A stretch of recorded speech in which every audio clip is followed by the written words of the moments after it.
I'm going to do a video about how to create a drag and drop activity on Google Slides.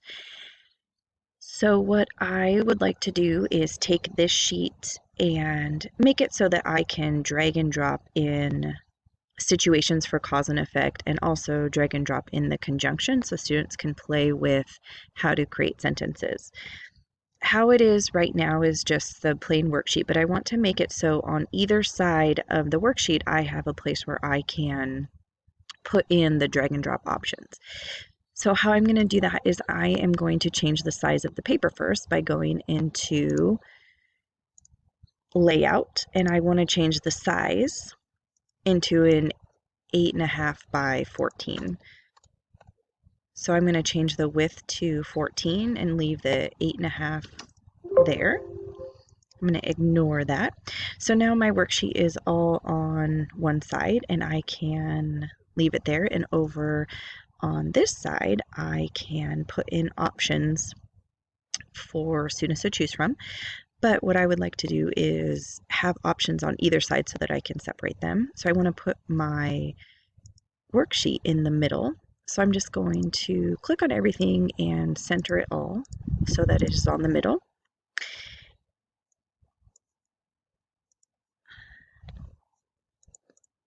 For these ones, instead of putting in the middle, I'm going to drag it over to be in line with my other worksheets, and then I just have to move on my own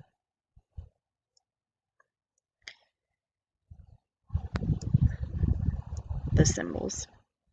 Okay, so now as you can see, I have two sides of free space. You can leave it white, that would work fine, or if you want, you can insert drawings and you can create different colors of boxes.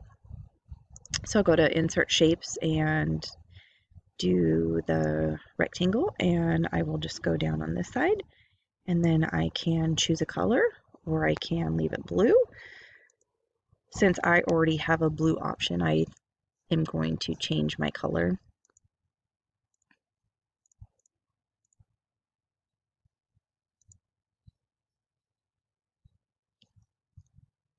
I'll change it to a light pink, light yellow. And I'll just copy and paste that to the other side.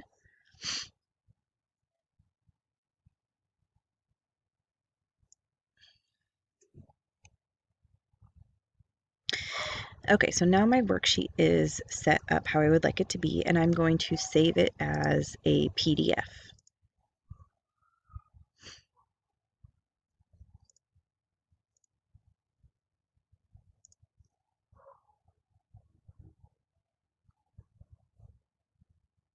Now my worksheet is a PDF that I can place into a Google slide. What I have found out is changing your PDF to a JPEG is one of the best ways to make sure that it is clear enough to see.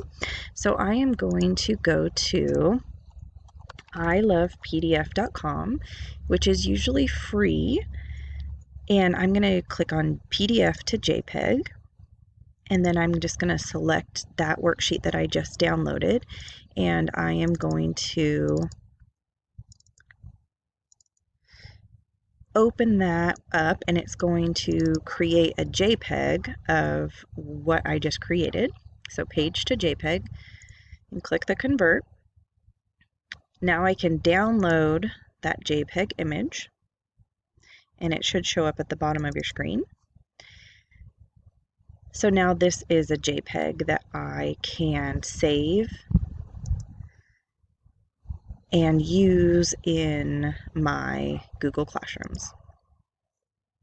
Now I want to go to Google and I want to create my worksheet. So I'll go to Google Slides.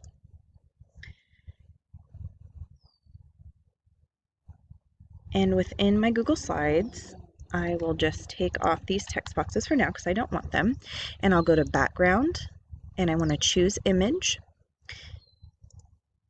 I will browse, and because I downloaded it from the internet, it should be under my downloads, and I can just double click it. And this will paste it onto the back of my Google Slides, and so kids are not able to touch anything and move anything here.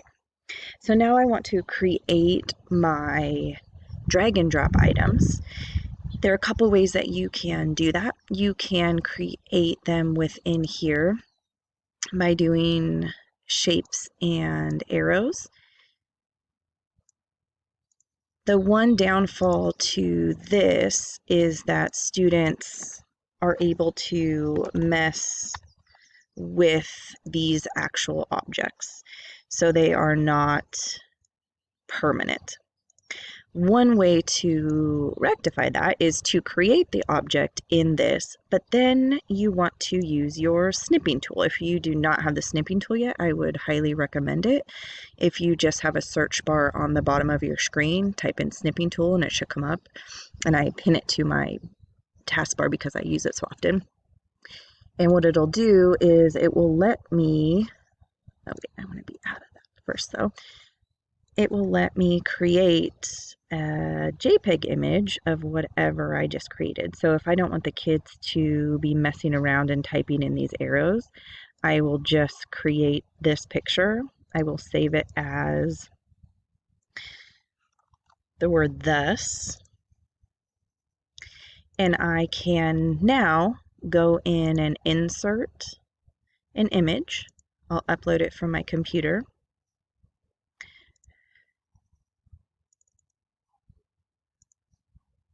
Let's see, where did it go?